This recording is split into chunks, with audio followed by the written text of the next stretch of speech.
إن الحمد لله نحمده تعالى ونستعينه ونستغفره ونستهديه ونعوذ بالله تعالى من شرور أنفسنا ومن سيئات أعمالنا. إنه من يهده الله فلا مضل له ومن يضلل فلا هادي له، وأشهد أن لا إله إلا الله وحده لا شريك له ولا ولد له ولا زوجة له، له الملك وله الحمد، يحيي ويميت وهو على كل شيء قدير. وأشهد أن محمدا عبد الله ورسوله وصفيه من خلقه وخليله. نشهد يا ربنا أنه أدى الأمانة وبلغ الرسالة ونصح الأمة فكشف الله به الأمة وجاهد في الله حق جهاده حتى أتاه اليقين. يا أيها الذين آمنوا اتقوا الله حق تقاته ولا تموتن إلا وأنتم مسلمون.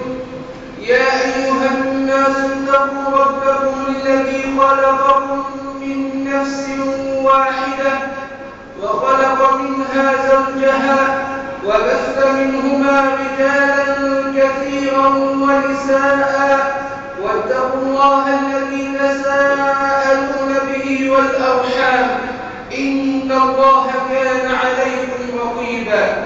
يا أيها الذين آمنوا اتقوا الله وقولوا قولا سديدا يصلح لكم أعمالكم ويغفر لكم ذنوبكم، ومن يطع الله ورسوله فقد فاز فوزا عظيما.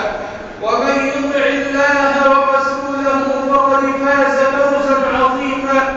أما بعد، فيا معشر المسلمين ويا أحباب النبي المصطفى صلى الله عليه وسلم، في ظل هذه الأيام ترفع الأمة شعارا عظيما جليلا، ترفع الأمة شعار التوحيد وهي تلبي لربها: لبيك اللهم لبيك، لبيك لا شريك لك لبيك، إن الحمد والنعمة لك والملك لا شريك لك لبيك.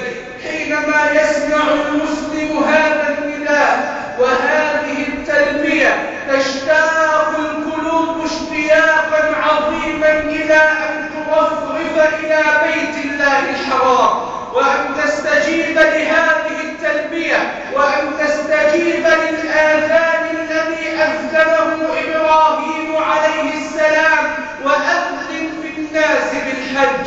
نعم، تشتاق القلوب حينما تسمع هذا النداء وحينما تسمع هذه التلبية، وما أجلها وما أعظمها حينما يسمعها المسلم وهو يلبس لبس الإحرام، وحينما يرددها المسلم وهو يطوف ببيت الله الحرام، وحينما يرددها المسلم وهو يقف على عرفة ينتظر مغفرة الله سبحانه وتعالى. في ظل هذه المواقف العظيمة وفي ظل هذا المشهد العظيم يأتي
النبي صلى الله عليه وسلم أن الجاهلية لا بد أن ينقض غبارها، وأن الجاهلية لا بد أن تظهر للبشرية ما هي الجاهلية حتى يبعد الناس عنها، وحتى تضعها الأمة تحت أقدامها، فلا تسير بسلوك الجاهلية ولا تتخلق بأخلاق الجاهلية ولا تعتقد بعقائد الجاهلية ولا تستند إلى أحكام الجاهلية.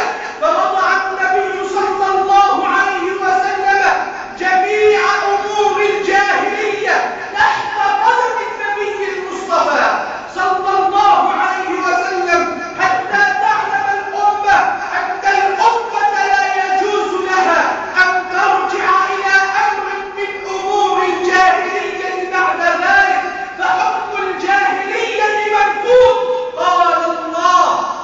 قال الله أفحكم الجاهلية يبغون، أفحكم الجاهلية يبغون ومن أحسن من الله حكما لقوم يوقنون، ومن أحسن من الله حكما لقوم يوقنون. فبين الله سبحانه وتعالى يا أهل التوحيد، يا من ترفعون شعار التوحيد، إياكم أن ترتضوا بعقول البشر وتجعلونها تسن لكم القوانين وتضع لكم التشريعات، لأنكم بذلك تبتغون حكم الجاهلية. ولتعلموا يا أهل التوحيد أن حكم الله هو الذي يعدل ويفصل بين العباد، وأن حكم الله عليه مدار السعادة في الدنيا والآخرة، وأن حكم الله هو الذي تحيا به الأمة كريمة عزيزة شريفة. فلا بد أن تنقض الأمة حكم الجاهلية ولا ترضى إلا بحكم الله. قال الله إن الحكم إلا لله، إن الحكم إلا لله. كذلك بين الله سبحانه وتعالى أن الأمة لا بد أن تنقض سلوك الجاهلية، فقال الله سبحانه ولا تبرجن تبرج الجاهلية يا أيتها المرأة العفيفة ويا أيتها الأخت المصونة، فإن الله سبحانه قد صانك في كتابه بأن بين لك أنك إذا خرجت من بيتك إلى المجتمع فلا بد أن ترتدي رداء الإسلام وأن تنقضي رداء الجاهلية، لأن رداء الجاهلية يشرب ما لا يحمد عقباه، يشرب ما لا يحمد عقباه. كذلك نقض النبي صلى الله عليه وسلم أخلاق وسلوك الجاهلية. فها هو أبو الدرداء حينما قال لبلال بن رباح يا ابن السوداء، فاشتكى بلال إلى النبي صلى الله عليه وسلم، فقال النبي لأبي الدرداء أعيرته بأمه، أعيرته بأمه، إنك امرئ فيك جاهلية، إنك امرئ فيك جاهلية. وها هو النبي صلى الله عليه وسلم حينما أراد طائفة الأوس أن تشتبك مع طائفة الخزرج، وهم كل طائفة منهم أن تحمل سلاحا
وسلم. ثم بين النبي صلى الله عليه وسلم قواعد شديدة في هذا المقام، فقال إن دماءكم وأموالكم حرام عليكم كحرمة يومكم هذا وشهركم هذا في بلدكم هذا. إن دماءكم وأموالكم حرام عليكم كحرمة يومكم هذا في شهركم هذا في بلدكم هذا. حرمة الدم وحرمة النفس، أنه لا يجوز أبدا أن نعتدي على النفس. ولتعلم أن الله عز وجل عدد العقوبات لجريمة واحدة، عدد العقوبات لجريمة القتل، وتعدد العقوبات لجريمة واحدة يدل على عظم هذه الجريمة، يدل على عظم هذه الجريمة. ومن يقتل مؤمنا متعمدا فجزاؤه جهنم خالدا فيها وغضب الله عليه ولعنه وأعد له عذابا عظيما. أربع عقوبات لجريمة واحدة لكي تدل على عظم هذه الجريمة. بل إن من مقاصد الشريعة الإسلامية التي أجمع عليها أهل العلم هي حفظ النفس، هي حفظ النفس. لذلك لا يجوز للرجل أن يعتدي على نفسه بالقتل، ولا يجوز للرجل أن يعتدي على أخيه المسلم بالقتل، ولا على غير المسلمين بالقتل إذا كان لهم عهد أو ذمة. ولا يجوز للمسلمين أن يتهاونوا في حق إخوانهم المسلمين إذا سفكت دماؤهم على يد أعداء المسلمين. ولا يجوز للمسلمين أن يتهاونوا في حق إخوانهم إذا سفكت دماؤهم على يد أعداء المسلمين. أما أنه لا يجوز للرجل أن يعتدي على نفسه بالقتل، فإن النبي صلى الله عليه وسلم قال: من قتل نفسه بحديدة فحديدته في يده يتوجه بها، أي يطعن بها في بطنه في نار جهنم خالدا مخلدا فيها أبدا. ومن قتل نفسه بسم فإن سمه في يده يتحساه في نار جهنم خالدا مخلدا فيها أبدا. ومن تردى من على جبل فقتل نفسه فإنه يتردى في جهنم خالدا مخلدا فيها أبدا.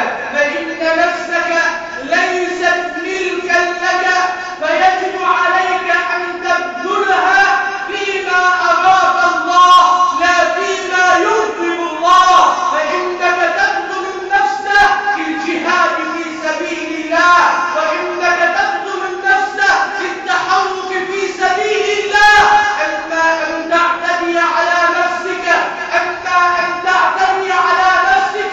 لاعتراضك على قضاء الله وقدره، ولاعتراضك على ضرب المعيشة وغيرها، فإنه لا يجوز لك.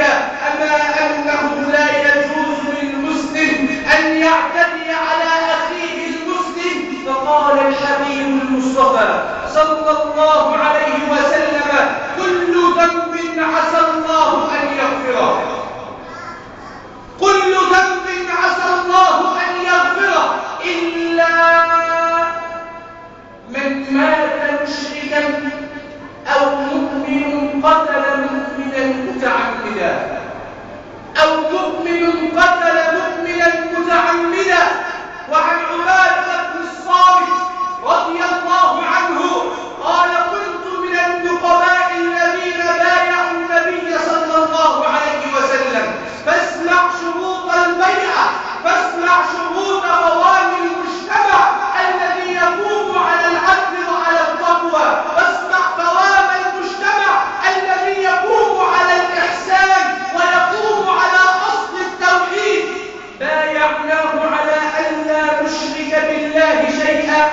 وألا نسرق وألا نزني وألا نقتل النفس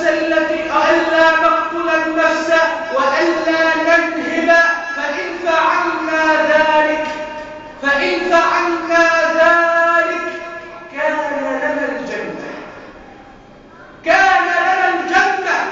نعم، فلا يجوز أبدا أن نعتدي على إخواننا المسلمين في القتل. وما سبب انتشار البلطجة في مجتمعنا؟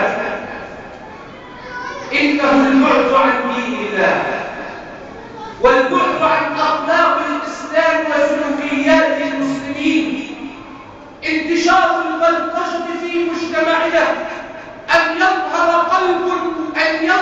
رجل بلا قلب وبلا رحمة، ثم إذا به يقتل الذي أمامه كأنه يذبح نعجة أو كأنه يقتل حيوانا، ولا يعلم أنه يقتل نفسا حرم الله قتلها. وقال النبي صلى الله عليه وسلم: لزوال الدنيا وما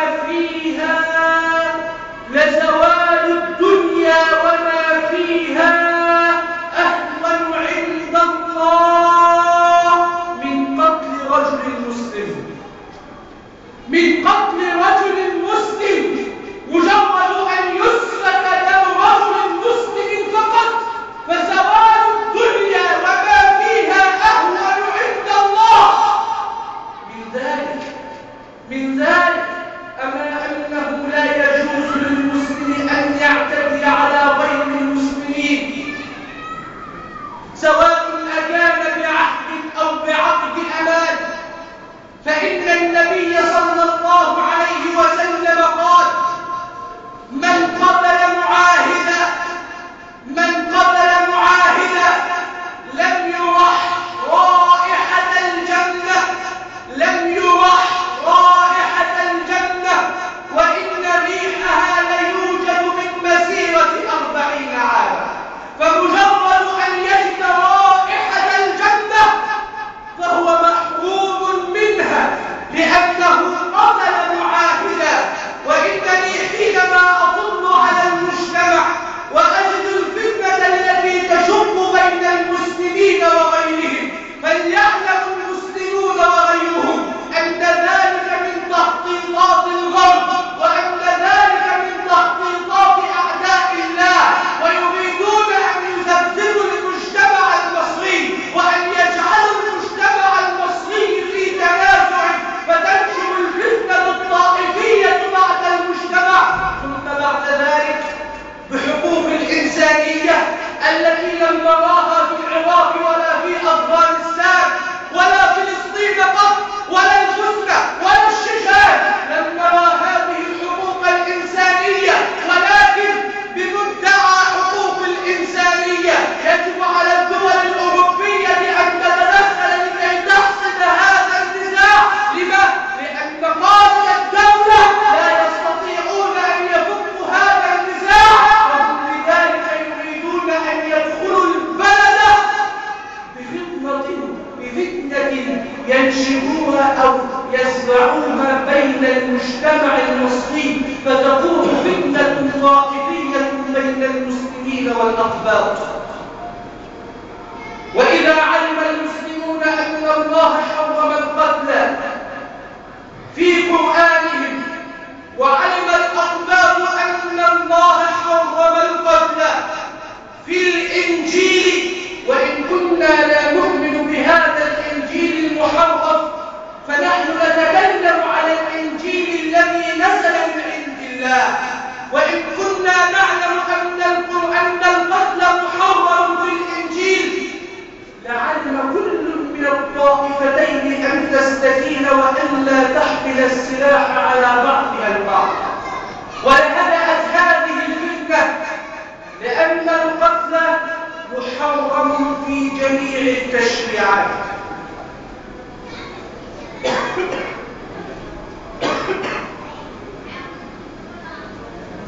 أما أنه لا يجوز لنا كأمة مسلمة وكأمة رباها القرآن على الجهاد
يلبس الفضة إذا برجل يهودي ضربها بحجر فوقعت، فأتى إليها النبي صلى الله عليه وسلم وقال لها: فلان قتلني، فسكتت. فلان قتلك، فسكتت. فلان قتلك، فخفضت رأسها ثم ماتت. فأتى النبي صلى الله عليه وسلم باليهودي ثم ضربه بين حجرين فمات.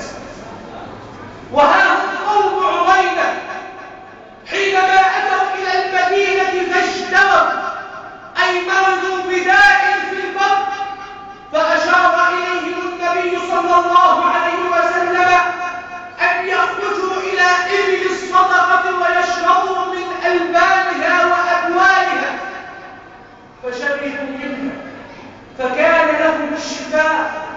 ولكنهم بعد ذلك قتلوا المسلمين الذين يقفون على أموال الصدقة ثم ارتدوا عن الإسلام. فحينما علم النبي صلى الله عليه وسلم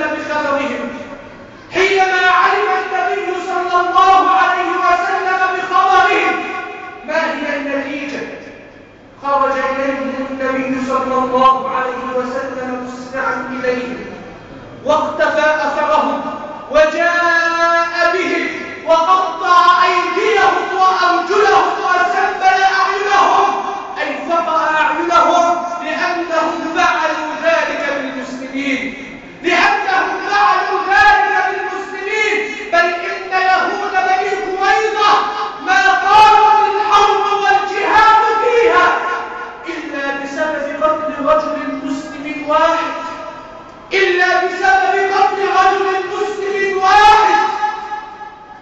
فأين الأمة حينما تسفك الدماء في كل بقعة من بقاع الأرض، في كل بقعة من بقاع المسلمين، وفي كل مكان من الأماكن البلاد الإسلامية؟ فلا يجوز لنا أن نتهاون أبدا، فإن دماءكم وأموالكم حرام عليكم كحرمة يومكم هذا في شهركم هذا في بلدكم هذا. نسأل الله سبحانه وتعالى أن يعصم جميع بلاد المسلمين من الفتن ما ظهر منها وما بطن. أقول قولي هذا وأستغفر الله العظيم لي ولكم.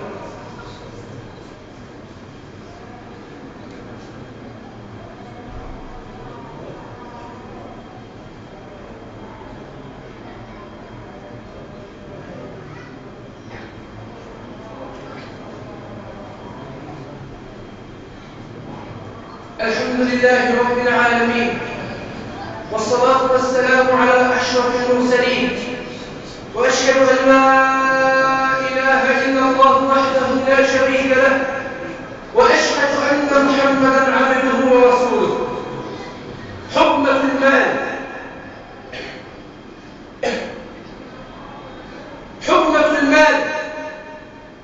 فإنه لا يجوز أن يعتدى على أموال المسلمين، ولا أن تهدر أموال المسلمين، ولا أن يستغل الأغنياء الفقراء حتى يتعاملوا معهم بالربا ويشتغلونهم على هذا الأمر الذي حرمه الله في كتابه والنبي صلى الله عليه وسلم في سنته.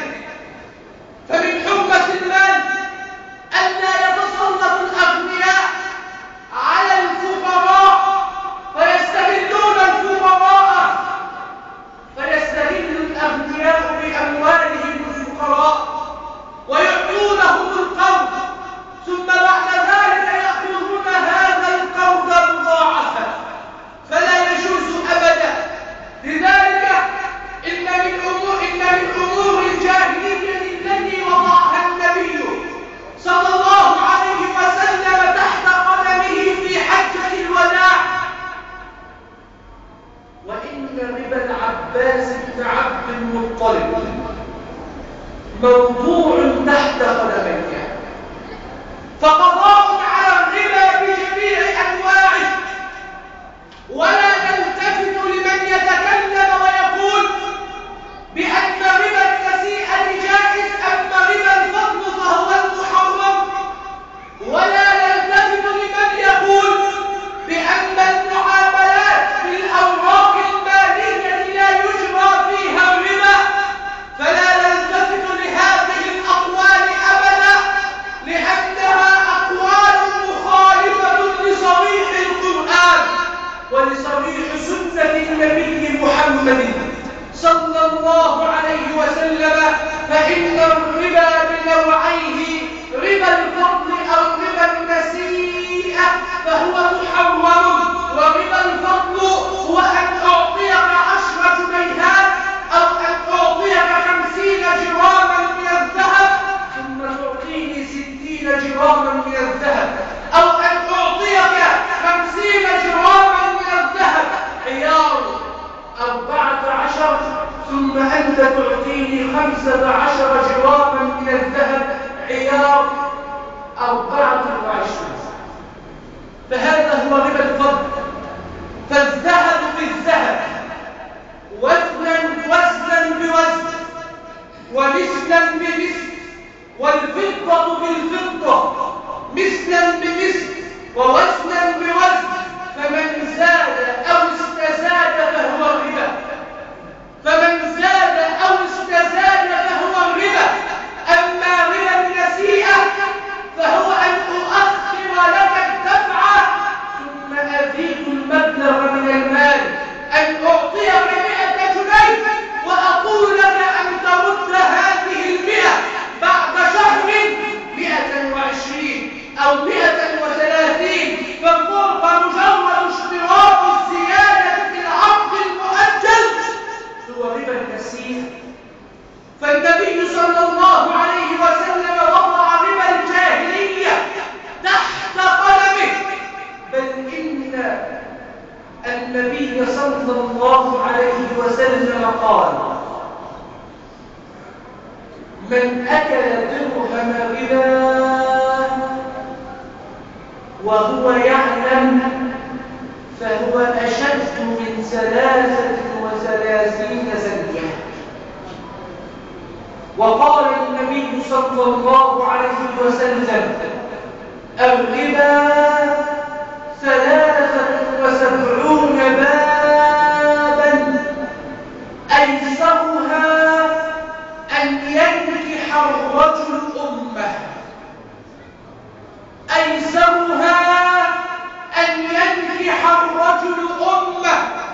لذلك قال الله: يمحق الله الربا، يمحق الله الربا ويربي الصدقات، أي يزيد في الصدقات التي خرجت بابتغاء وجه الله، والله لا يحب كل كفار أثيم.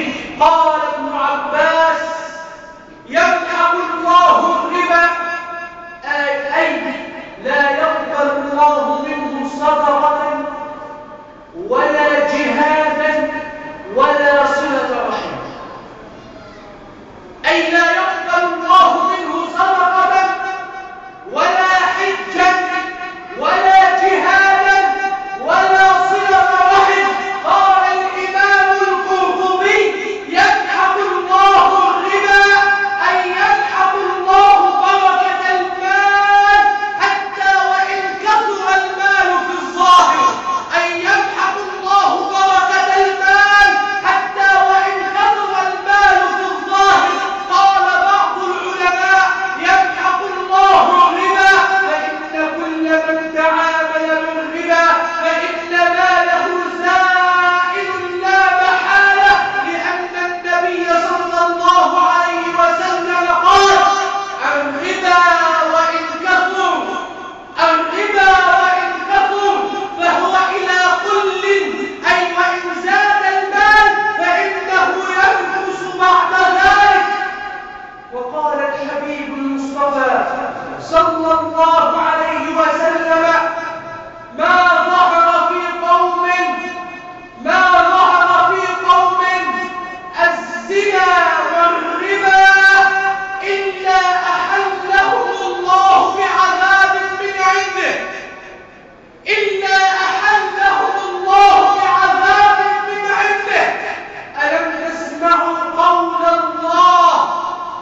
الله ورسوله، فإن لم تفعلوا فأذنوا بحرب من الله ورسوله.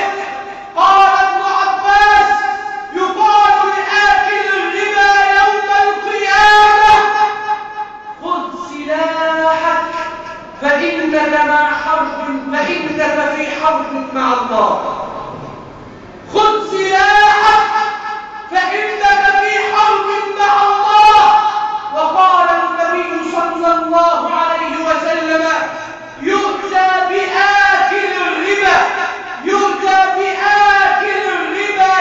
القيامة وهو مخبول، أي مجنون.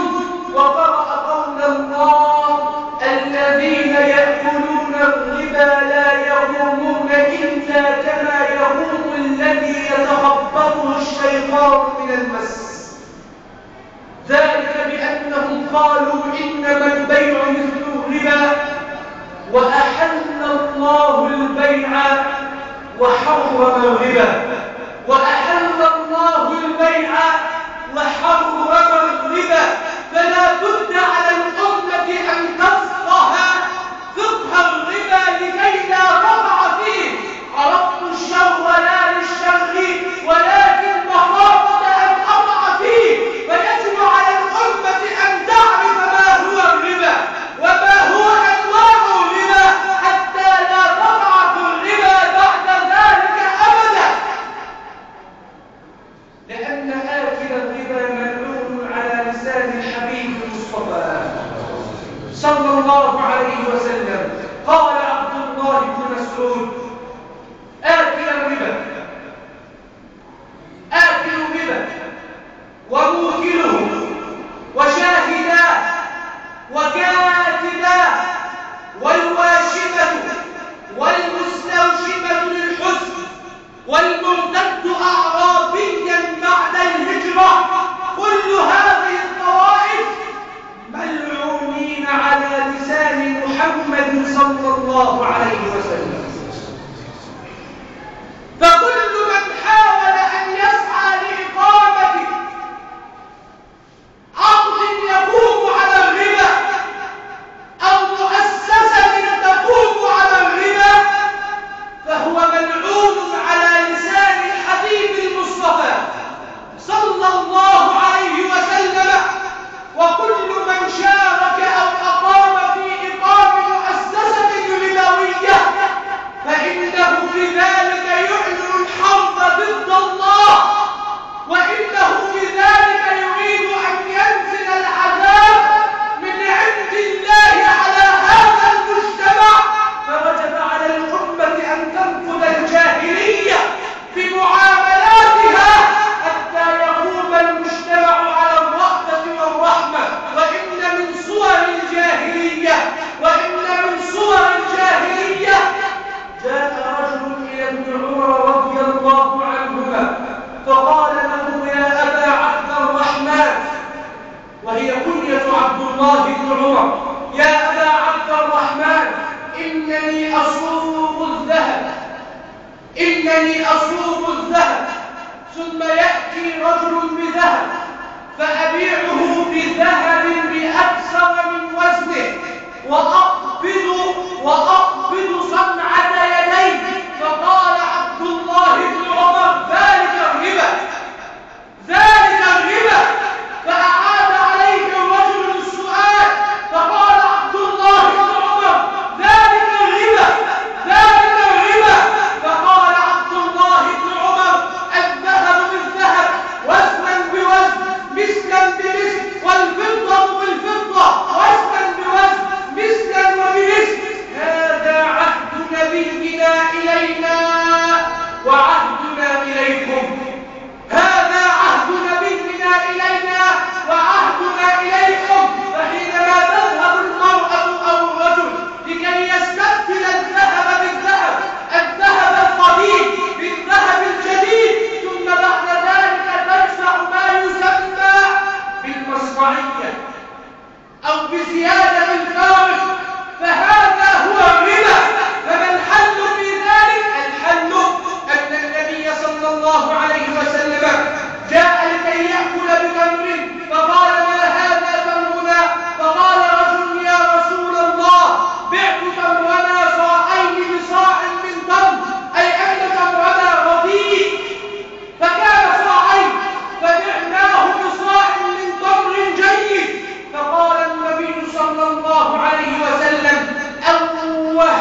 التاجر أو أن يذهب إلى تاجر آخر. وجاء رجل إلى عبد الله بن عمر قال له: يا أبا عبد الرحمن، إني أسلفت سلفا لرجل، أي أعطيته مالا وسوف يرده مؤخرا، واشترطت عليه بأفضل مما أسلفته، أي اشترطت عليه أن يرد المال بزيادة. فقال عبد الله بن عمر: ذلك الربا، ذلك الربا. فعبد الله بن عمر حرم ربا الفضل في فتواه الأولى، وها هو هنا يحرم ربا النسيئة، وهذا هو ما أجمع عليه الفقهاء بعد ذلك من الأئمة الأربعة وغيرهم. فقال له: ذلك الربا. ثم قال له الرجل: ماذا أفعل؟ ماذا أفعل؟ فقال عبد الله بن عمر: إن السلف ثلاثة وجوه، سلف تسلفه وتبتغي به وجه الله، فإنك بذلك تبتغي وجه الله، وهي الصدقات التي تنفقها الأمة في سبيل الله، وسلف تنفقه وتبتغي به وجه صاحبك، أي لأنه صاحبك أعطيته قوما، فإنك بذلك تنال وجه صاحبك. وسلف تريد به خبيثا بطيب، تريد به خبيثا بطيب، فإنك تسلفه ثم تشترط عليه الزيادة، فذلك الربا. فقال الرجل: ماذا أفعل يا أبا عبد الرحمن؟ فقال عبد الله بن عمر لكي يقضي على هذه المسألة أن تشق الصحيفة، أن تقطع العقد الذي عقد بينكم وكأنه لم يكن، فإذا رد عليك مثل ما أسلفت فاقبل، وإن رد عليك دون ما أسلفته فخذه ولك الأجر. اسمع: وإن أسلفك بزيادة طيبة بها نفسه فذلك شكر شكره الله لك ولك أجر ما أنظرته. أي إن كافأك على هذه المعاملة ولكن لم يشترط في العقد هذه المكافأة، ولم يشترط في العقد أن يرد المال بزيادة أو أن أضع المال في بنك حتى أربح فقط ولا أخسر أبدا، فذلك ربا. أما إن ردها مكافأة لك طيبة بها نفسه، شكران لهذا الصنيع الذي فعلته، فهذا شكر شكره لك. فالربا بجميع أنواعه محرم، فالربا بجميع أنواعه محرم. لذلك اشترط العلماء في صحة عقد البيع ألا يدخل فيه بند من بنود الربا أبدا، فإذا ما تخلل الربا إلى عقد البيع ولو بجزء يسير فإن العقد باطل. ثم بين النبي صلى الله عليه وسلم أن آكل الربا ملعون يوم القيامة، أي مطرود من رحمة الله. ثم وضع النبي صلى الله عليه وسلم قاعدة جليلة في حجة الوداع: واتقوا الله في النساء، واتقوا الله في النساء، فإنكم أخذتموهن بأمانة الله واستحللتم فروجهن بكلمة الله. اتقوا الله في النساء فلا تجعلوها تخرج بدين ردائها الإسلامي، ولا تجعلوها كالتي لا تفقه في أمور دينها شيئا. يا أيها الذين آمنوا قوا أنفسكم وأهليكم نارا وقودها الناس والحجارة عليها ملائكة غلاظ شداد لا يعصون الله ما أمرهم ويفعلون ما يؤمرون، فإنكم مسؤولون، فكل مسؤول عما استرعاه الله. فالرجل في أهل بيته راع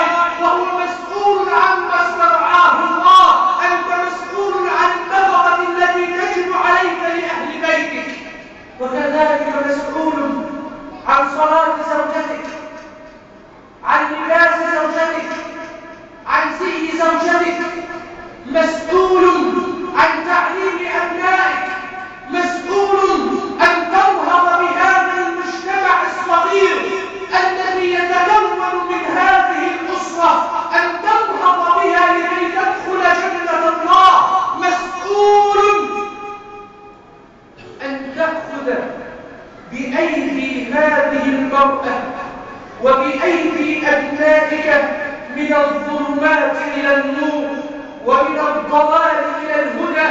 فاتقوا الله في النساء، ولتعلم كل امرأة عزيزة أنه ما أعز المرأة إلا الدين، وما أكرم المرأة إلا دين الإسلام. فإن المرأة كانت تعيش مستعبدة، وكانت تباع وتشترى، وكانت تورث ولا ترث.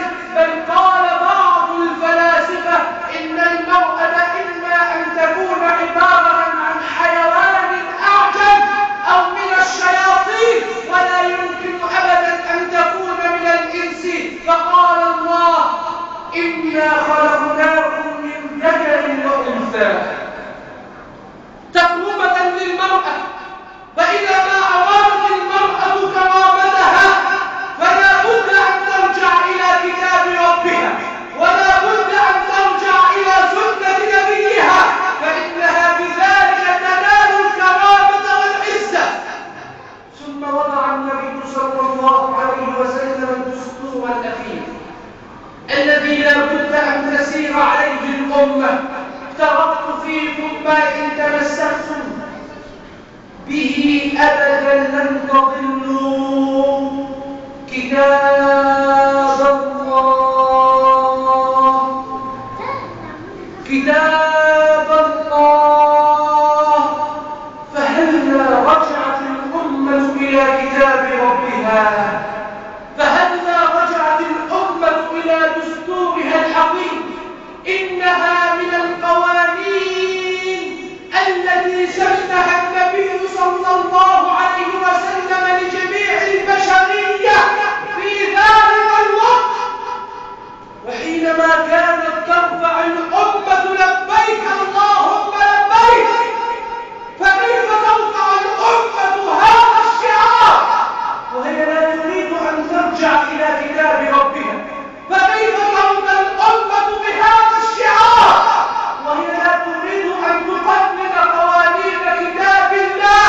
فإن الحج لم يخلق لكي تطوف فقط أو لكي تسعى فقط، إنما غايته عظيمة، هي أن تحصل التقوى وأن تنال درجة التقوى. وإن من تعريفات التقوى العمل بالتنزيل، العمل بالتنزيل أي أن تعمل بما أنزل في كتاب الله، والاستعداد ليوم الرحيل أن تستعد لهذا العمل أو أن تستعد بهذا العمل لكي تقف بين يدي الله سبحانه وتعالى. لقد طفنا حول حجة الوداع ترمل، لم نكن مخطئين ولم نكن مسرعين، فهذا إيجاز من إيجاز لكلام الحبيب المصطفى صلى الله عليه وسلم. وإن لكل تشريع من هذه التشريعات يحتاج إلى الكلام الطويل وإلى الكلام المبسط، ولكن ما أريد أن أضعه في أذهانكم أن الأمة يجب عليها أن ترجع إلى كتاب ربها وإلى سنة نبيها محمد صلى الله عليه وسلم. ولا بد أن تخمد نار الفتنة بين المسلمين وغير المسلمين حتى يستعد المجتمع للإفاقة واليقظة. ولا يجب على المجتمع أن يسمع لكلام الغيب أو أن يسمع لكلام الغرب، بل يجب على المسلمين أن يسمعوا لكلام ربهم ولسنة نبيهم محمد صلى الله عليه وسلم. نسأل الله عز وجل أن يجعلنا من أهل الإيمان. اللهم لك الحمد كما ينبغي لجلال وجهك وعظيم سلطانك. اللهم صل وسلم على نبينا محمد. اللهم اهدنا فيمن هديت وعافنا فيمن عافيت وتولنا فيمن توليت وبارك اللهم لنا فيما أعطيت وقنا واصرف عنا شر ما قضيت اللهم انزع الفتن من هذه البلاد. اللهم اجعل بلدنا آمنة مطمئنة مستقرة يا رب العالمين. اللهم انزع الفتن من جميع بلاد المسلمين. اللهم احفظ دماء المسلمين في كل مكان. اللهم احفظ دماء المسلمين في كل مكان. اللهم يا ربنا نسألك أن تولي علينا من يصلح حالنا وأن ينهض بهذه الأمة وأن يجعل لهذه الأمة عزة وكرامة. اللهم من أراد بنا خيرا فوفقه يا رب العالمين، ومن أراد بنا سوءا فعليك به يا رب العالمين. اللهم انصر المسلمين والإسلام في كل مكان. اللهم انصر المسلمين والإسلام في كل مكان. اللهم انصر المجاهدين في أفغانستان وفي فلسطين وفي الشيشان وفي كل مكان يا رب العالمين. انصر إخواننا في ليبيا وفي سوريا وفي كل مكان يا رب العالمين. اللهم عليك بالمتجبرين. اللهم عليك بالمتسلطين. اللهم عليك بالمتكبرين. اللهم خذهم أخذ عزيز مقتدر. اللهم اهدنا واهد بنا. اللهم يا مقلب القلوب والأبصار ثبت قلوبنا على دينك. اللهم اشف آباءنا وأمهاتنا وارحم أمواتنا وأموات المسلمين واشف مرضانا ومرضى المسلمين. اللهم آتنا في الدنيا حسنة وفي الآخرة حسنة وقنا يا ربنا عذاب النار. اللهم يا ربنا دعونا لك ما أمرتنا فتقبل منا كما وعدتنا. وآخر دعوانا أن الحمد لله رب العالمين. وصل اللهم وسلم على نبينا وحبيبنا وقائدنا وقدوتنا طب القلوب ودوائها محمد بن عبد الله وعلى آله وصحبه. أقول قولي هذا وأستغفر الله العظيم لي ولكم وأقم الصلاة.